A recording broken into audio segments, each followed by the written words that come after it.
Hello students, welcome to our channel. நாம் இன்னைக்கு இந்த பதிவில் அரையாண்டு பொதுத் தேர்வு 12ஆம் வகுப்புக்கான உயிரியல் வினாத்தாள் தான் நம்ம பார்க்க போகிறோம். ஸோ வீடியோ ஸ்கிப் பண்ணாமல் ஃபுல்லாக பாருங்கள். இந்த கொஷின்ஸ்க்கெல்லாம் எப்படி நீங்கள் அப்ரோச் பண்ணுன்றதை நான் உங்களுக்கு விளக்கமாக சொல்கிறேங்க.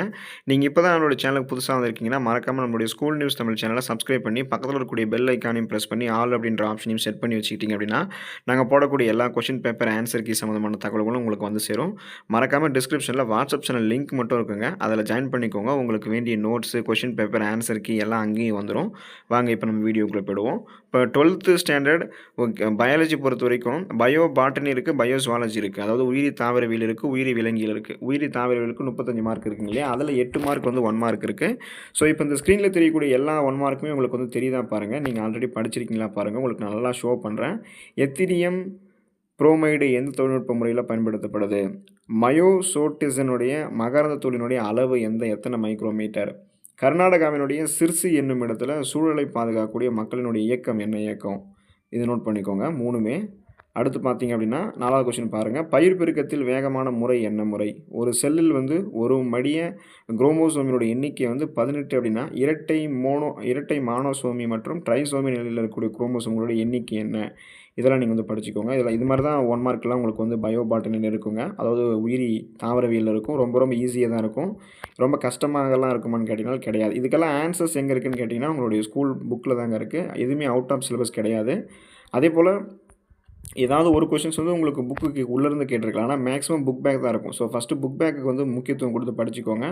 இதில் பாருங்கள், வைரஸ் அற்ற தாவரங்கள் எதுலேருந்து உருவாக்கப்படுது? 7வது கொஷின் பாருங்கள். கீழ்கண்ட எந்த சூழல் மண்டலம் அதிகப்படியான முதல்நிலை உற்பத்தி திறனை கொண்டிருக்கு? அடுத்து 8 வந்து வேர்க்கடலினுடைய பிறப்பிடம் என்ன? ஸோ இதெல்லாம் நீங்கள் வந்து படிச்சுக்கோங்க. இது 1 மார்க் முடிஞ்சு போனீங்கன்னா அடுத்து பிரிவு 2 வந்தீங்கன்னா 2 மார்க் வந்து நீங்கள் எழுதணும். 2 மார்க் எழுதணும். அதில் பார்த்தீங்கன்னா உங்களுக்கு வந்து சாய்ஸஸ் இருக்கும். கிட்டத்தட்ட 6 கொஷின் இருக்குங்களா, 2 சாய்ஸ் விட்டு நீங்கள் எழுதிக்கலாம். ஆனால் படிக்கும்போது எல்லாமே படிச்சுக்கோங்க. ஏன்னா ஒவ்வொரு கொஷினுமே இம்பார்ட்டன்ட் தான். அப்போ தான் நம்ம அதிக மார்க் வந்து ஸ்கோர் பண்ண முடியும். ஏன்னா பயாலஜி சப்ஜெக்ட் நமக்கு ரொம்ப முக்கியம் இல்லையா, அதனால் ஒரு கொஷின் இம்பார்ட்டன்ட்னு சொல்லிட்டாலே அதை நம்ம படிச்சிடணும் எப்போவுமே. இப்போ இதில் இருக்கக்கூடிய கொஷினெல்லாம் படிக்கிறேன் பாருங்கள், உங்களுக்கு தெரியுதா பாருங்கள். போலன் கிட் பற்றி சிறு குறிப்பு வரைக. மெண்டலியத்தை வந்து மறு ஆய்வு செய்து கண்டறிந்த ஏதேனும் 2 அறிவியல் அறிஞர்களுடைய பெயர்களை வந்து எழுதுக. உயிரி தொழில்நுட்பவியலில் பயன்படுத்தக்கூடிய நொதிகள் யாவை? விதை பந்து என்றால் என்ன? தொலை உணரி என்றால் என்ன? இயற்கை வேளாண்மையினுடைய வரையறை பற்றி தெரியணும். ஸோ இந்த மாதிரி 6மே படிச்சுக்கோங்க. எழுதும் போது நீங்கள் ஏதாவது 4 எழுதிக்கலாம். ஆனால் இங்கேயே சாய்ஸ் விட்டு 4 சின்னதாக இருக்கிறதெல்லாம் படிச்சுட்டு போயிடாதீங்க. ஒருவேளை அதை கேட்கலன்னு நீங்கள் தான் எழுதாமல் போயிடுவீங்க. அதனால் கவனமாக படிச்சுக்கோங்க. ஷோ பண்ணுறேன் பார்த்துக்கோங்க.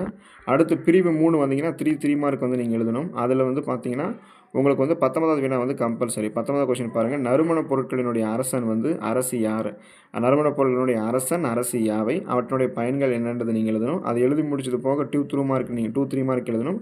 ஏதாவது 2 நீங்கள் சாய்ஸ் விட்டு எழுதிக்கலாம். ஆனால் படிக்கும்போது எல்லாமே படிச்சுக்கோங்க. மெண்டலினுடைய 7 வேறுபட்ட பண்புகளை கூறுக. மடியத்தினுடைய முக்கியத்துவங்கள் எவையேனும் 3 வந்து பட்டியலிடுக. பிபிஆர் 322 பிளாஸ்மிட் என்றால் என்ன? ஆற்றல் பிரமிட் எப்பொழுதும் நேரானவை, அதுக்கான காரணம் என்னன்றதை நீங்கள் எழுதணும். இன்னொரு டைம் உங்களுக்கு இந்த 3 மார்க் நல்லா ஷோ பண்ணுற பாருங்கள். தெளிவாக தெரியுதா பார்த்துக்கோங்க.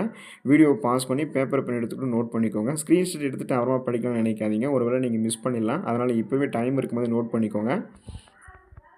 தென் பிரிவு 4 வந்தீங்கன்னா 5 மார்க் வந்து நீங்கள் எழுதணும். அதில் பார்த்தீங்கன்னா உங்களுக்கு அனைத்து வினாக்களுக்குமே நீங்கள் விடையளிக்கணும். எய்தர் ஆப்ஷன்ஸில் 4 கொஷின்ஸ் இருக்கும். ஆனால் நீங்கள் 2 எழுதினா போதும். அதில் பார்த்தீங்கன்னா தகுந்த படத்துடன் சூழலினுடைய அமைப்பை பற்றி விவரிக்கலாம். அல்லது புரோட்டோபிளாஸ்ட் வளர்ப்பில் அடங்கியிருக்கக்கூடிய பல்வேறு படிநிலைகளை வந்து எழுதலாம். விலங்குகள் மூலம் கனி மற்றும் விதைகள் பரவுதல் பற்றி குறிப்பு வரையலாம். அல்லது காடழிப்பினுடைய விளைவுகளை பற்றி விவரிக்கலாம். ஸோ அது நல்லா படிச்சுக்கோங்க. அடுத்து உயிரி விலங்கியல் வந்தீங்கன்னா பயோசுவாலஜிலையுமே 35 கொஷின் இருக்கும். அதுலேயுமே 8 1 மார்க்கு சேம் பேட்டர்ன் எல்லாமே அப்படி கவர் ஆகுங்க. அதுலேயும் 1 மார்க் நான் படிக்கிறேன் பாருங்கள். உங்களுக்கு அப்ரோச் பண்ணியிருக்கீங்களா பாருங்கள். எவ்வகை இனப்பெருக்கத்தில் வேறுபாடுகள் வந்து தோன்றும், அதை நீங்கள் எழுதணும். அதுக்கடுத்து வந்து சுத்தமான குடிநீர் பெறுதல் என்பது நமது அடிப்படை உரிமை. இது வந்து இந்திய அரசியலமைப்பில் எந்த பிரிவில் அடங்கியிருக்கு, இதை எழுதணும். அடுத்து வந்து பார்த்திங்கன்னா உயிரிய பல்வகைத்தன்மை என்ற வார்த்தையை வந்து அறிமுகப்படுத்தியவர் வந்து யார்? அப்புறம் சில இயற்பியல் செயல்பாடுகள் மூலம் தன்னிலை பேணக்கூடிய விலங்குகள் வந்து என்ன விலங்குகள்? UAA, UAG மற்றும் UGA ஆகிய குறியீடுகளினுடைய கோடான் அந்த செயல் பெயர் என்ன அப்படின்றத நீங்கள் எழுதணும். அடுத்து ஒரு ஹீமோபீலிய ஆண் ஹோமோசைஸ்கஸ் மரபு அமைப்பு உடைய சாதாரண இயல்பான பெண்ணை வந்து மணக்கிறார். அவர்களுக்கு வந்து பிறக்கக்கூடிய குழந்தை எவ்வாறு இருக்க சாத்தியக்கூறுகள் இருக்குது, அதையுமே நீங்கள் வந்து எழுதணும். நல்லா உங்களுக்கு ஆப்ஷன் ஷோ பண்ணுற பார்த்துக்கோங்க. இது கொஞ்சம் கொஷின்ஸ் பெருசாக இருக்குன்னு நினைக்காதீங்க. கொஷின்ஸை புரிஞ்சுக்கிட்டிங்கன்னா நீங்கள் ஆன்சர்ஸ் வந்து ஈஸியாக போட்டுடலாங்க. அதனால் எந்த பிரச்சனையும் இல்லை. அடுத்து 7வது கொஸ்டின் பாருங்கள். கூற்று காரணம். கூற்று வந்து கருக்குழல் தடை என்பது பெண்களினோருக்கு செய்யப்படக்கூடிய கருத்தடை அறுவை சிகிச்சை. இது வந்து இனச்சல் கடத்தப்படுவதை தடுத்து அப்பெண் கருவுதல் தடுக்குதுன்னு சொல்கிறாங்க. ஸோ அதை வந்து நோட் பண்ணிக்கோங்க. அடுத்து 8வது கொஸ்டின் பாருங்கள். கீழ்கண்டவற்றிலிருந்து பொருத்தி சரியான விடையை வந்து நீங்கள் எழுதணும். டெர்ஷியரி காலம் எது, ஜீராசிக் காலம் எது, டிவோனியன் காலம் எது, ஆர்டோவிசியன் காலம் எது அப்படின்றத நீங்கள் எழுதணும். ஸோ நோட் பண்ணிக்கோங்க. 1 மார்க் முடிச்சுட்டு வந்தீங்கன்னா அடுத்து பிரிவு 2ல் வந்து 2 மார்க் நீங்கள் எழுதணும். அதில் பாருங்கள் எல்லா கொஷின்ஸுமே நீங்கள் படிச்சுக்கோங்க. சாய்ஸ் விடாமல் எழுதும்போது சாய்ஸ் விட்டு எழுதிக்கலாம். ஆண் மலட்டுத்தன்மைக்கான காரணங்களை பட்டியலிடுக. ஆர்என்ஏ உலகம் வந்து எனப்படுவது யாது, அதை எழுதணும். அதுக்கடுத்து முழுமையான வயது கணக்கிடக்கூடிய முறையிலிருந்து ஒப்பீடு வயது கணக்கிடக்கூடிய முறையை வேறுபடுத்துக. யானைக்கால் நோயை வந்து ஏற்படுத்தக்கூடிய யானைக்கால் புலினுடைய அறிவியல் பெயரை வந்து எழுதுக. இந்த நோய் எவ்வாறு பரவுதுன்னு எழுதுங்க. அண்டசெல் படம் வரைந்து பாங்களை வந்து கூறிங்க. இல்லைனா தொழில்துறை ஆல்கஹால் என குறிப்பிடப்படுவது எது, அதுக்கான வேதிச் சமன்பாடு ஈக்குவேஷன்ஸ், கெமிக்கல் ஈக்குவேஷன்ஸ் வந்து நீங்கள் எழுதணும். அடுத்து பிரிவு 3 வந்தீங்கன்னா ஏதாவது 3 வினாக்களுக்கு வந்து நீங்கள் விடையளிக்கணும். அதில் உங்களுக்கு வந்து பார்த்தீங்கன்னா 19வது கொஸ்டின் கம்பல்சரி. தாயை இழந்த பச்சிளம் குழந்தைக்கு பசுவினுடைய பால் செரிமான குறைபாடுகளை ஏற்படுத்துவதால் மரபியல்பு மாற்றப்பட்ட பசு உருவாக்கப்பட்டது. அதன் பெயர் என்ன? அதனுடைய பாலில் காணப்படக்கூடிய புரதத்தினுடைய பெயர் மற்றும் எவ்வளவு அளவு வந்து காணப்படுது அப்படின்றத நீங்கள் எழுதணும். அதை எழுதி கம்பல்சரி போகிறதுக்கு அப்போ அதை எழுதிட்டிங்கன்னா மீதி இருக்கக்கூடிய 2 கொஸ்டின் விட்டு 2 3 மார்க் நீங்கள் எழுதலாம். அந்த கொஸ்டினும் படிக்கிறேன். எல்லா கொஸ்டினுமே நீங்கள் வந்து சாய்ஸ் விடாமல் படிச்சுக்கோங்க. எழுதும்போது சாய்ஸ் விட்டு எழுதிக்கலாம். பிசிஆர் எந்த நிகழ்வின் மூலம் ஆர்என்ஏ நகல் பெருக்கத்திற்கு உதவுகிறது? அந்த நிகழ்வை பற்றி வேதியியல் செயலை வந்து சுருக்கமாக எழுதுக. ஸ்பெர்மியோஜெனிசிஸ் மற்றும் ஸ்டெபர்மேட்டோஜெனிசிஸ் வேறுபடுத்துக. பெர்க்மானினுடைய விதியை வந்து வரையறுக்குக. இல்லைனா நீங்கள் வந்து நாம் வந்து வெப்பமண்டலத்திலேருந்து துருவங்களை நோக்கி நகரும் பொழுது உயிரிய பல்வகைத்தன்மையுடைய பரவல் குறையுது ஏன் அப்படின்னு நீங்கள் எழுதணும். அது முடிச்சுட்டு பிரிவு 4 வந்தீங்கன்னா 5 மார்க் இருக்கும். 4 கொஷின்ஸ் இருக்கும். நீங்கள் வந்து 4மே படிச்சுக்கோங்க. எழுதும்போது நீங்கள் சாய்ஸ் விட்டு எழுதிக்கலாம். படிக்கிறேன் பாருங்கள். எப்படி நீங்கள் படிச்சிருக்கீங்களா, இதுக்கு முன்னாடி அப்ரோச் பண்ணிக்க நோட் பண்ணிக்கோங்க. உயிரிகளில் காணப்படக்கூடிய பல்வேறு வகையான ஒருங்கிணைவு முறைகளை வந்து விவரிக்கணும். அல்லது ஒளி மாசுபாட்டில் ஏற்படக்கூடிய விளைவுகள் யாவை? பாலிமரேஸ் சங்கிலி வினையை வந்து பயன்படுத்தி விரும்பிய மாதிரியில் எவ்வாறு மரபணு பெருக்கம் செய்யப்படுது?